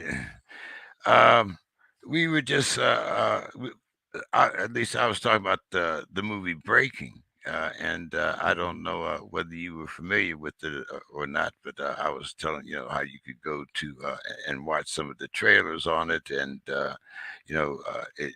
it's based on a true story about a black veteran, $836. This man's life is taken for. Uh, but one of the questions, my main questions was, do you think that had he not been a black veteran, that things might have been handled a little bit differently? And what do you think about just in general, the way things seem to be uh, handled as far as you know, uh, being handled as a criminal and being handled as someone that has mental health issues? Well, let me just first. I watched one of the trailers on the movie, but I didn't get enough information to really comment a lot on it, and I'm not familiar with the story. But what I can say is that, being a veteran myself, but I didn't do any combat time, so I can't I can't tell war stories like y'all. But I do know of the stress and complications of dealing with the VA. My father was a Vietnam veteran who suffered with PTSD, which led him to go down uh, to begin to abuse crack cocaine, and he was constantly fighting to get his benefits and died before he got his benefits. So I dealt with a lot of watching his frustration and pain to get to trying to fight for benefits, and then like just dealing with that specific era. A lot of our people got drafted, so it's not like they volunteered to go to combat. So from that standpoint, it's either go to war or go to jail. And so when you're thrown in a situation like that, and you're traumatized for the rest of your life, to me, it only makes sense that you'll be able to receive the benefits. But just like Dr. Casey said, the idea is, and I'm pretty sure that is 100% accurate, that there's a quota of denials. I Mm. look at that like an insurance company. The bottom line is, for every claim that you do not have to pay out, that is profit for the insurance company, and that's how they stay in business. And I don't see the military being any different, because if everybody had the mentality of claiming benefits or utilizing the benefits to full potential, then I think the system will collapse. I don't see that being any different than anything else within the capitalistic system. Just like with the banking system, if everyone wanted to go and withdraw their money all at once, it would collapse the banking system. The idea is to not have a situation where the majority of the people are not at any given time utilizing things to the full potential. And so the elusive idea of that it's available to you is kind of the whole thing that they utilize to try to basically keep the system running. And so it is built around making sure you, like Casey said, you get denied and denied, and then it's up to you to fight and prove it. Which, from for the most part, I believe once you get to that point and win your case, then they pay you back pay. But Mhm. Yeah, so many veterans pass away, die, or give up to where that particular amount of money did not have to get paid out. And so that's a win-win for the VA. You sign Mhm. someone's life on a contract, you do your service, you do your time, and then something happens and you don't necessarily claim your benefits. So I realize that's a failure and fault within the system. Um, and obviously more so, we as Black people are going to feel the blunt force of any of those failures because of just the inherited racism we're dealing with within the system. Period. yeah. It does get very frustrating. When you go down and you're constantly being denied those benefits. Like you said, I mean, the light at the end of the tunnel, of course, is okay. If I win, I'm going to get that back pay. And I'm going to get that lump 20 years sum. later. Yeah, but Listen, I got a claim right now that's trying to service connect me, and I got the records to prove that I went to the doctor for the stuff, and it's from 20. Like the service connection will be 20 years old, Yeah, literally. my dad fought that. He yeah. was going on 20 years fighting his claim. So It took me 28 years to get 30% disability. And people were telling us, I mean, you can see Agent Orange dripping from the trees where people, we're places where we're not supposed to be. But go ahead and fill up your canteen. You're all yeah, right. you're Throw, right. throw a few tablets in it, and you'll be all right in 4 hours. Anyway, yeah. So it's go ahead, Miss Sams. I know I got you muted out. Go ahead.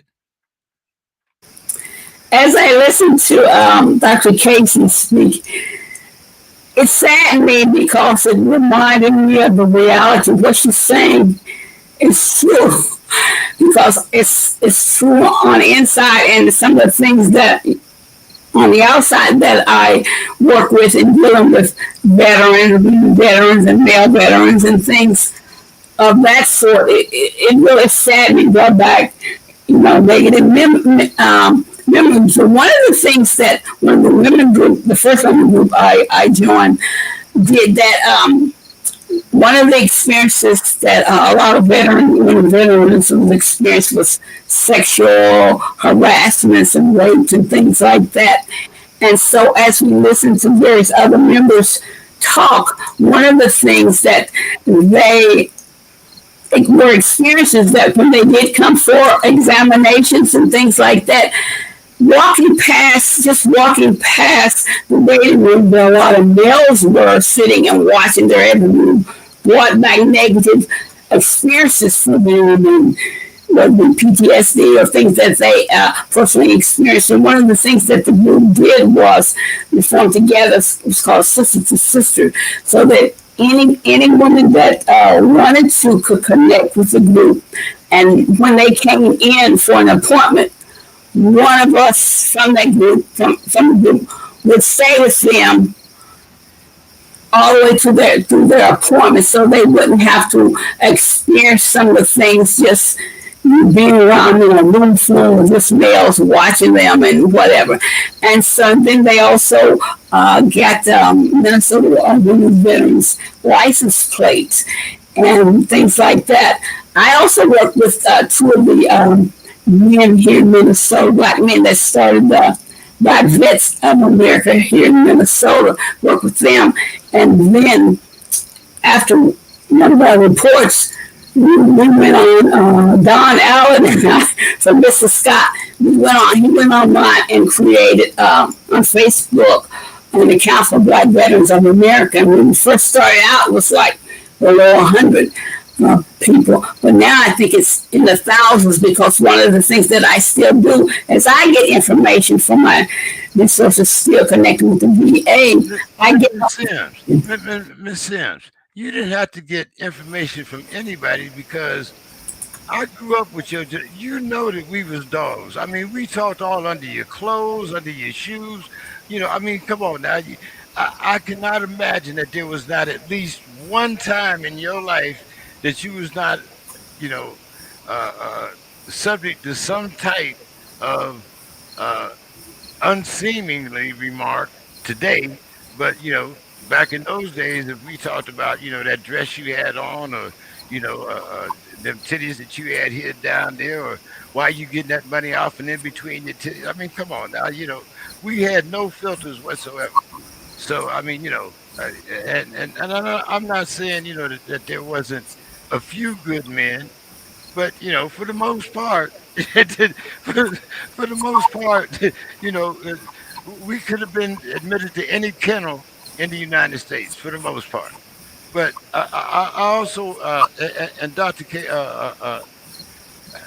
Brother Williams, I want you to start off with this, because this was something to me that I really I understood what was being said, but I'm kind of understanding where these are going to take place, because we had a senator, Lindsey Graham, say that if Trump is indicted, there will be riots in the streets.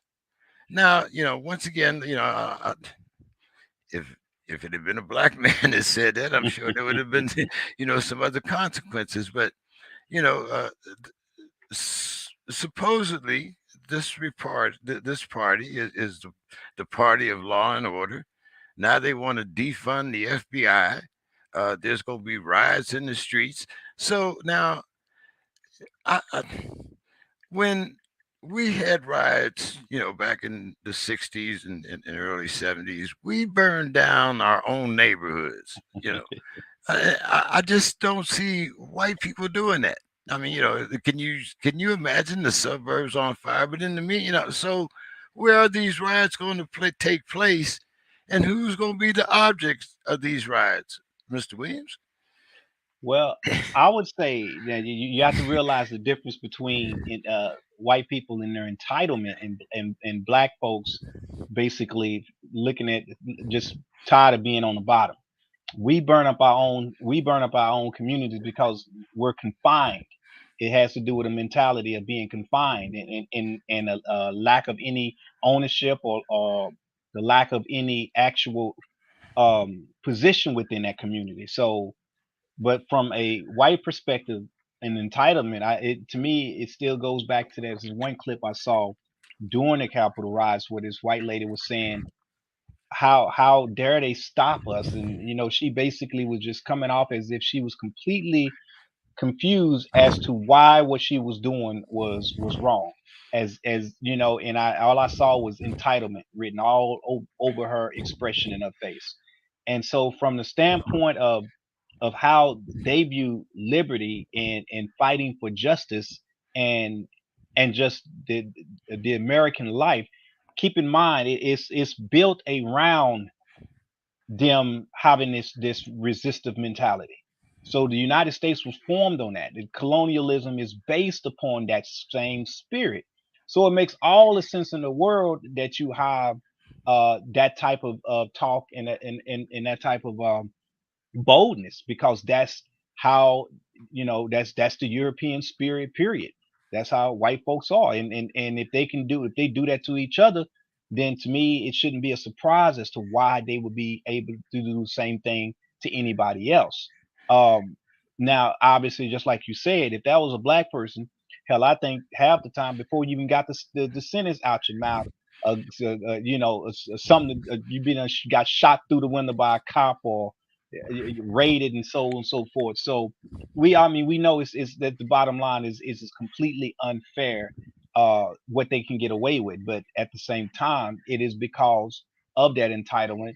It is because of that sense of patriotism and how loosely the concept of patriotism is, and as well as people not knowing the difference in terms of the operation between a republic and a democracy. So that to me ties into a lot of the rhetoric.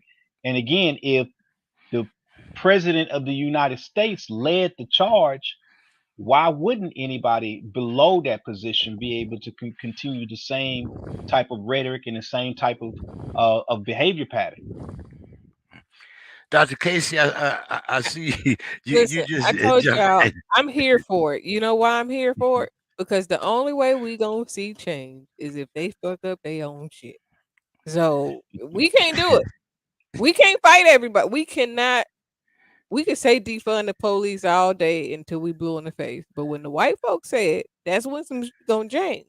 So I'm not happy that, well, yeah, I am. I'm happy that they are in the position of being frustrated and mad, and now they feel the way that we felt. Now, the reason why they feel that way is bogus, It's different. but Yeah. I mean, they on some bullshit for real, for real. Like Yeah. their sense of entitlement has them feeling like they should never be treated like everybody else get treated, There you go. which makes them want to sound off. I am not opposed to them sounding off. Like I've said this since January the 6th and before. In order for us to see the change that we really want to see, they will have to destroy it. They will have to be the ones that tear everything down and mess everything up in order for change to really take place. It's a lot of things that, again, Trump really cleared the air for some shit to to go down that needs to go down. And I am not proud of it. As a veteran, you definitely don't want things like that to happen. But as a veteran who has suffered from the not so pleasant ways of our government, it's like, okay, well, we needed y'all to go ahead and do y'all part, so now they're gonna do their part. Black people need to just back up. This is not our fight. This is not our war. Let them tear up they shit. They did it. They started it. Let them go ahead and destroy it too. If that's what they want to do, then let them do it. And where will they mess up things at? They went to the Capitol last time, so you know where they gonna go back to? That's where they gonna go back to. And it's not an insurrection because it's they people. Insurrections was not created for white folks. Insurrections was created for slaves and black people. um, Miss Sims, I gotta let you in here now. what is your thoughts on this? A couple weeks ago, after we had our show, I had another show on Wednesday, and my Wednesday show, I had two Vietnam veterans, both white, that had been on my show when I back when I first started, and I had a mother that had three interracial kids, and I was trying to figure out, what were the major concerns of both sides, and surprisingly enough, the main concern among all of the white people was civil war. Do you think that that's where we're headed, Miss Sims? And what part are we going to play in it? I mean, is it just going to be, civil war between white folks? Are we going to have to take sides? What's your thoughts on this with everybody, talking about we're going to have a civil war? Just a reminder, and I keep saying politics, all politics contain at least three things: strategy, power and control. And the strategy is developed for people to remain in control, get control, remain in power, get power to control other things. Hit Mitchell's, whatever the guy's name he was saying about Trump. That's the strategy. That's part of the strategy. For already the strategy has started. Their strategy, part of their strategy has started to enact what they want, and is to put really, I don't know what his mental capacity is back in power. So they are the power behind the visible power. The visible power is Trump. So part of their strategy is getting out there early, saying certain things, putting certain beliefs in people's mind.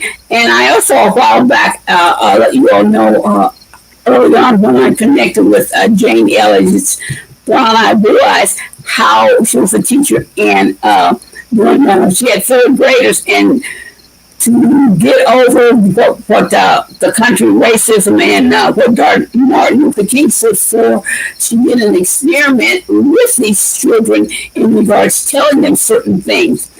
And she took third graders, she told them certain things that people with blue eyes were lazy, they didn't have any, they were evil, etc., etc. And that group, those third graders by lunchtime, the brown eyes felt superior to what was going on, and then the next day was just reversed. But she had to stop that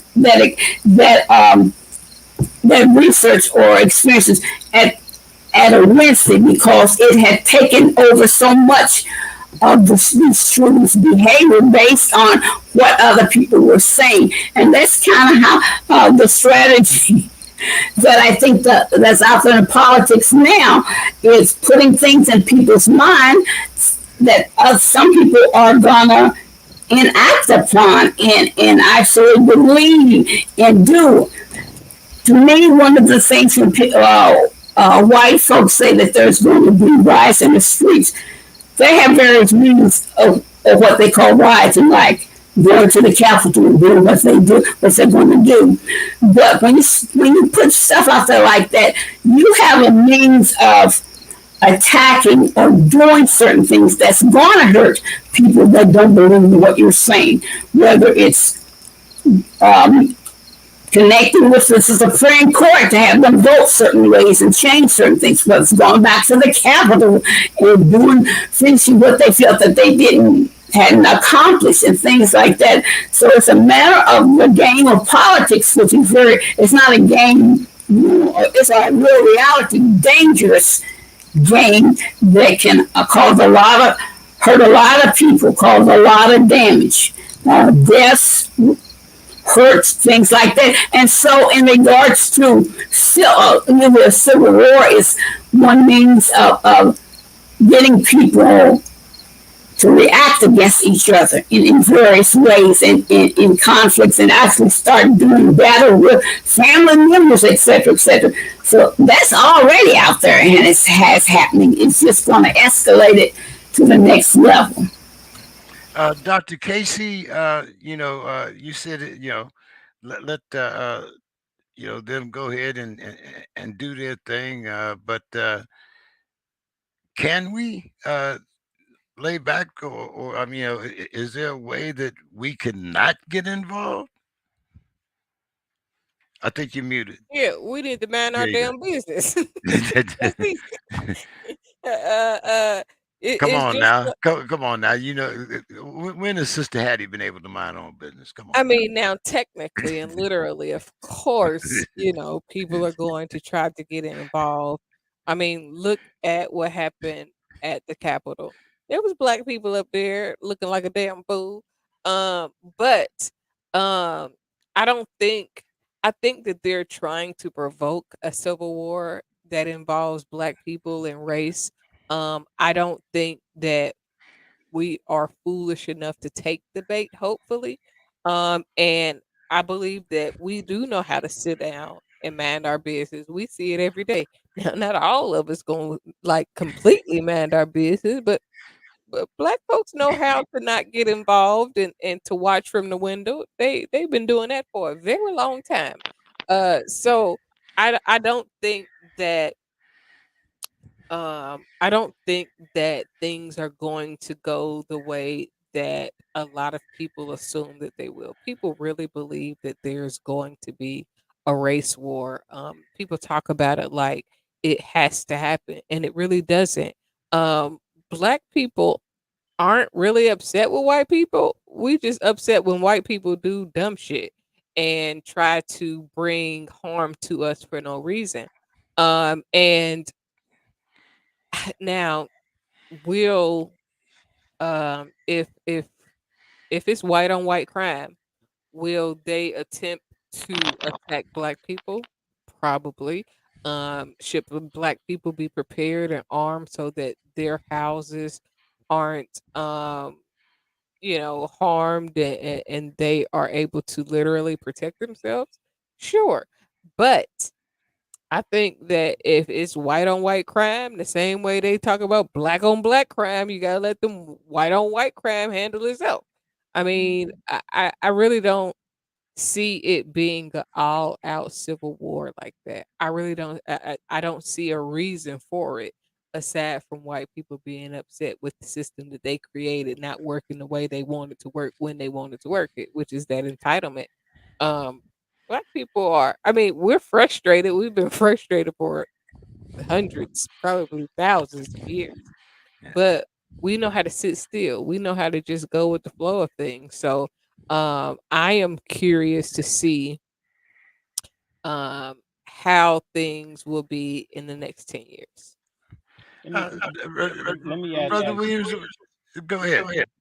Well, I kind of disagree with you a little bit, Dr. Casey, because I look at it from the perspective of thinking that I believe we'll get dragged into it. We don't want to be a part of it, but I feel like being on the bottom and as a strategy, they will drag us into it. And I think enough of us feel like it's a necessary evil, so to speak, because that's typically is our perspective. If you go back to the American Civil War, basically black folks were dragged into it. We at one point we obviously felt like we were fighting for our freedoms, but at the same time, if you recall how the British were attempting to persuade black folks to fight, um, on their side in order to try to keep to keep land here in the United States from those colonizers. So I think black folks will get dragged right into the middle of it. I don't think we care to be a part of it, but I don't think we really will be able to sit on the sidelines, knowing just a little. Just I can't even say little, but some of the discussions and talks I've had with white militiamen. When they play war, they play war. And so from that standpoint, I came on the show and said this before, that if it gets down to the nitty gritty, in a real all out war happens here on the United States, that involves the citizens of the United States, they're going to cut off aspects of utilities. They're going to cut off supplies. They're going to do things that's going to impede black folks from being able to not be involved, simply because most of us don't prepare for disasters. Most of us don't prepare ourselves to be able to endure situations. We don't store up 30 to 60 days worth of food. We don't store water. We don't actually act like we know how to live off the land. So much of the different of the things that will end up cascading and working its way down to us cause us to be Wait a involved minute. simply because we're not prepared. Hold on, brother Williams. Are you telling me if we have civil war, my cables won't go out? What you talking about? I mean, come on now. Your cable, your light, your cell phone, your water, all the stuff that we depend on, and damn near go to the grocery store every day for, versus not being smart enough to be able to shop at least in 2 week, 2 week increments.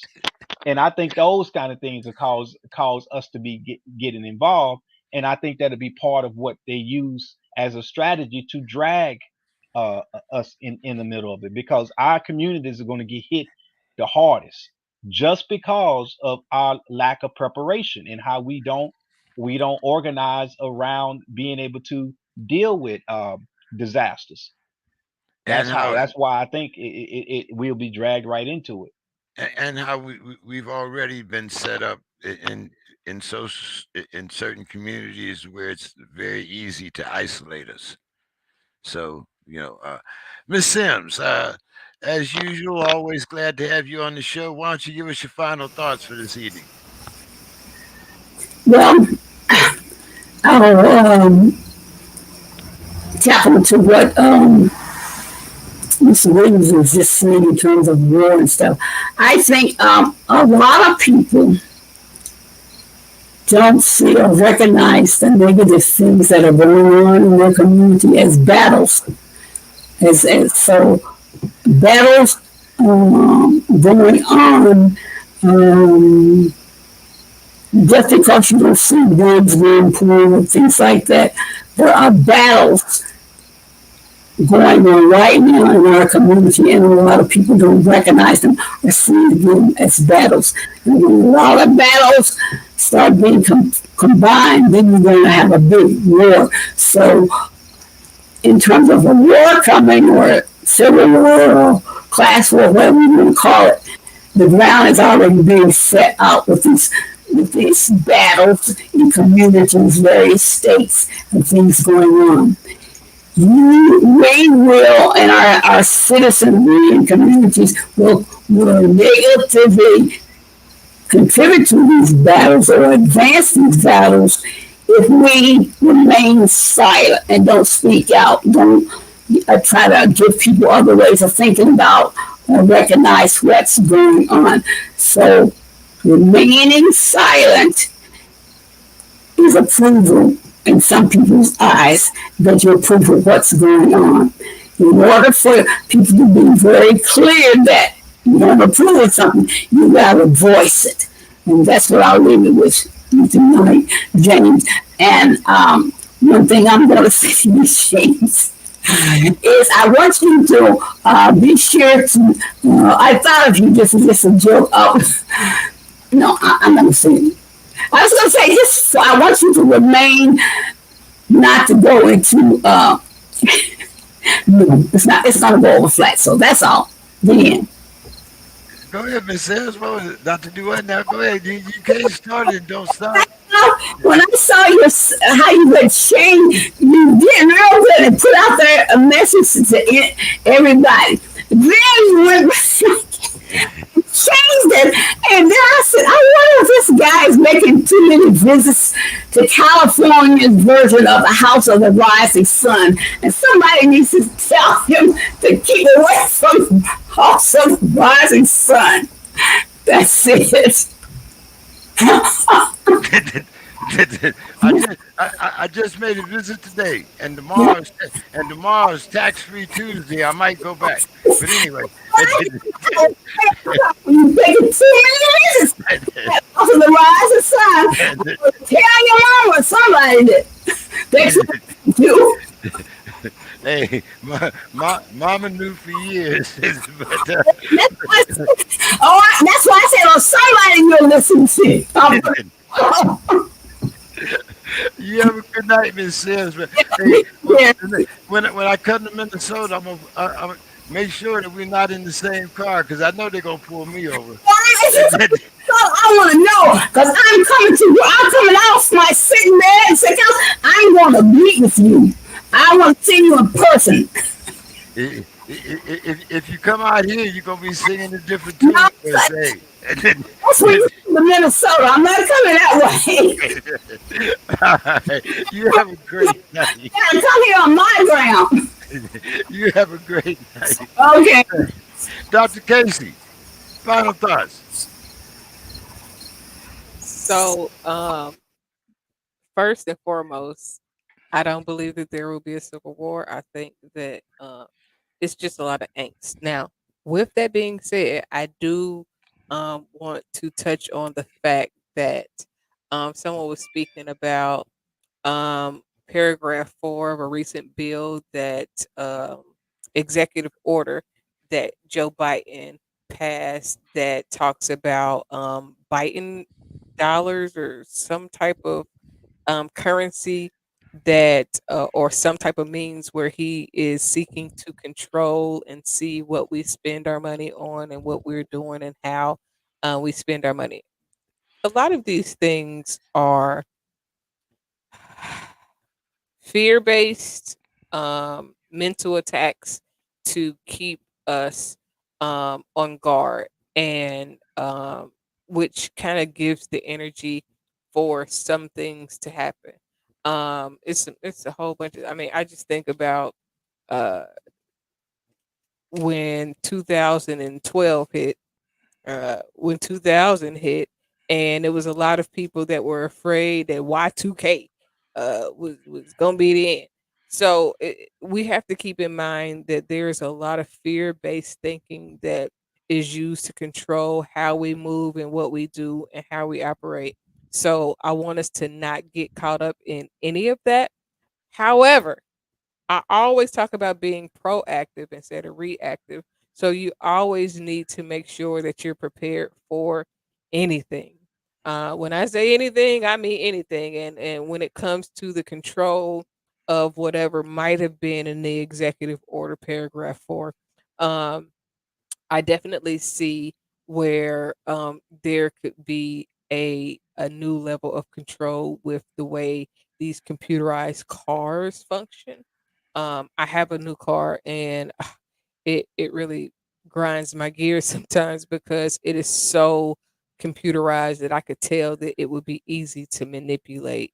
Um, Especially the newer cars that are going to come and the way that everything will be fully electric. But that's not my final thought. My final thought is for veterans. If you are a veteran and you have a disability, please file your claim. When you file your claim, make sure that you put all of the information that you can think of about the incident you are claiming. If you have a highlighter, if you have the capacity to sit down and highlight what you want them to see, do not send your whole full medical record.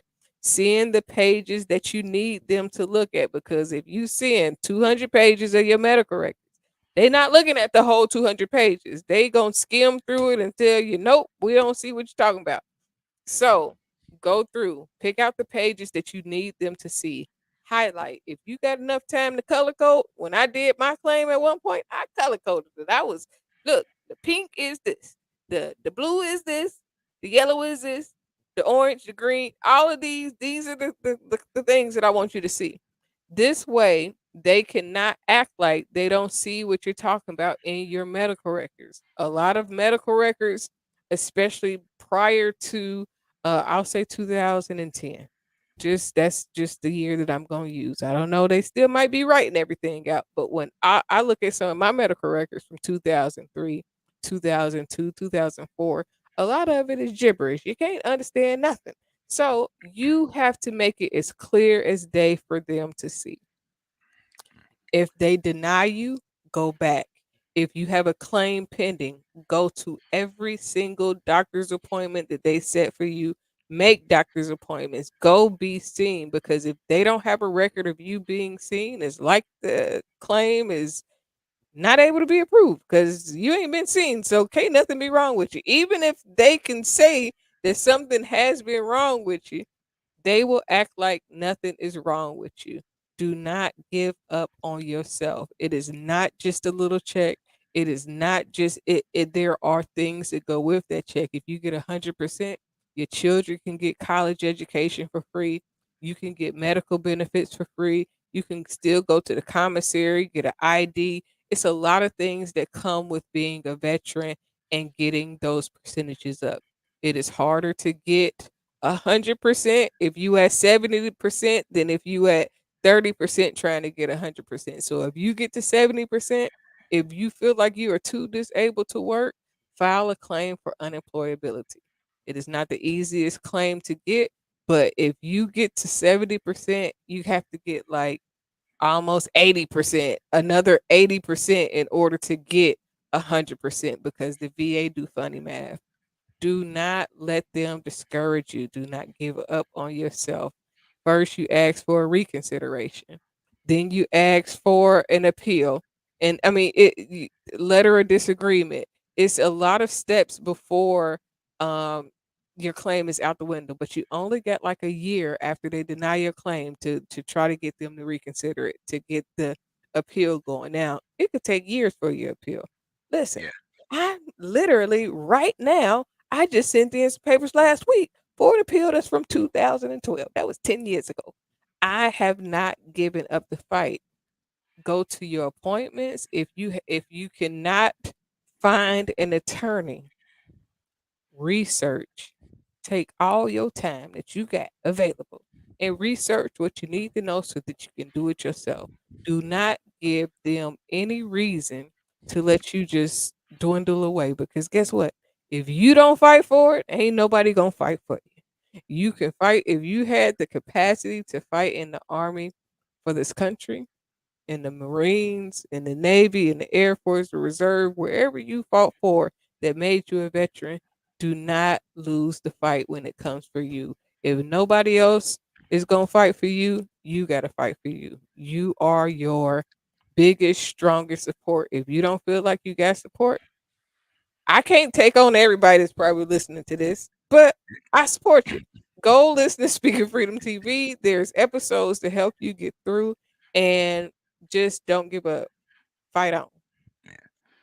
Well, Dr. Casey, very good words there and words to live by. Unfortunately, when I was younger, I didn't have quite that amount of patience. I can, I guess, reflect on a couple of places where I've been forcibly removed from military installations. But like you said, sometimes you have to, sometimes, especially being black folks, sometimes we have to clown a little bit in order for us to get attention. You do, You, but you can you turn that can't. frustration. You got to Oh, turn your frustration into your purpose. Like make that yeah. frustration. If you Well, mad, if I, they piss you off, I that's when learned you go and you research some more. You go right. find a loophole. I There is a learned loophole. I learned to make that transition in 2003, but before that, like I said, I mean, it was like, you meet force with force. It wasn't about, I, as most people can see, if I have any bruises, it's only on one side because I'm not the kind of guy that turns that other cheek. It's just not me. But Brother Williams, take us home. All right. So I kind of want to end on the same note that Casey, Dr. Casey just spoke on when she talked about purpose. Except I want to apply that to the community. I think going back to what I was saying about how we are going to be forced to not just sit on the sidelines. I look at that in terms of the reason why we have to struggle as black people in general is because of how we suffered through post-traumatic slave syndrome and trauma and how we allow these things to inhibit us from being directly involved in our freedom and in our liberation and addressing what it means to be self-determined as a people. those are the things that I see us continually suffering with, that's going to cause us to, continue to go into reactionary mode, whereas we need to be living on purpose. And when I say living on purpose, basically every African needs to recognize, or black person, let me say that, needs to recognize that we have a greater purpose than just simply raising our children, sending them to school, and sending them off into the capitalistic system. We need to get rid of this whole white picket fence mentality, because that is not our American dream. That is not, we should not have that type of American dream. Our dream need to be to fight for our self-sufficiency, fight for independence, fight for recognition of what we are and who we are, whether it be in this land or anywhere else around the diaspora. In order to do that, we have to first and foremost realize that there is a consequence for everything. What I mean by that is, for every action and non-action, there is a consequence. As soon as we start recognizing and waking up to the fact that there are consequences for us not being involved in our liberation, not being involved in the plight for fighting against oppression, then we just will continue to be used by the system.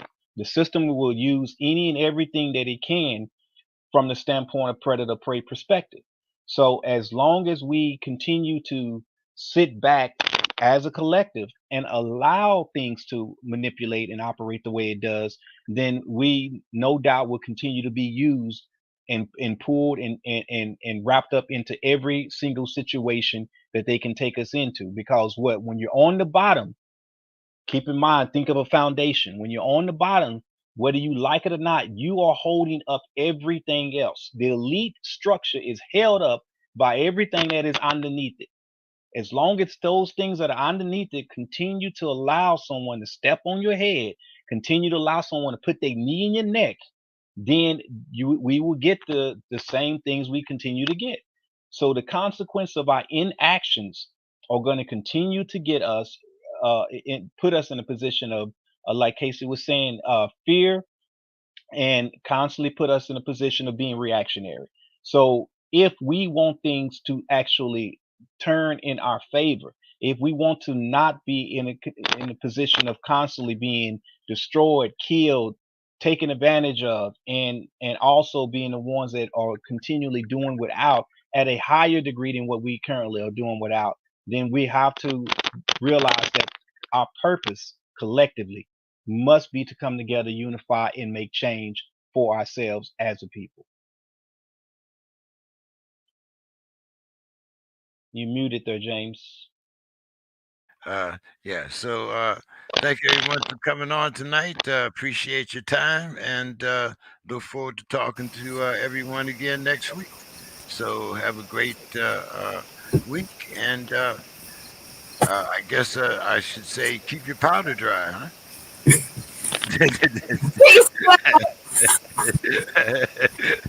Have a good night, everyone. Good night. Bye bye.